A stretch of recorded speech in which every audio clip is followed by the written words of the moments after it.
ყაზახეთში ყარაღანდელმა გეოლოგებმა იშვიათი ლითონების საბადო აღმოაჩინეს, რომლის მოცულობა მილიონ ტონამდეა.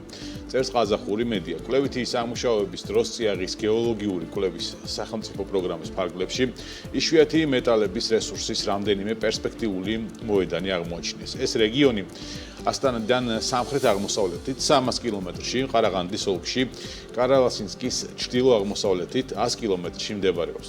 გამოვლენილი იშვიათი დედამიწის საბადოებს და ტერიტორიებს, რომლებიც შესაძლოა წიაღისეულით მდიდარი იყოს, მომავალში შეუძლიათ ყაზახეთში მსოფლიოში წამყვან პოზიციებზე დააყენონ ეს ქვეყანა, წერს ყაზახური მედია.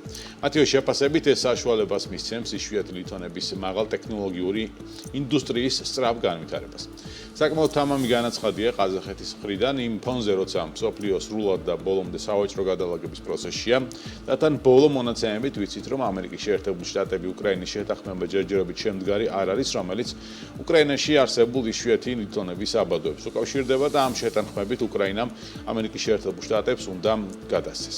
მე აქვე გეტყვით, რომ რამდენიმე დღის წინ უკრაინის პრეზიდენტმა განაცხადა, რომ კიევმა მიიღო ამერიკის შეერთებული შტატებისგან ახალი შეთანხმების პროექტი იშვიათ მინერალებზე, რომლებიც სრულად განსხვავდება წინა ჩარჩო დოკუმენტისგან, რაც ნიშნავს, რომ შეთანხმება არ არის შემდგარი ამ დრომდე.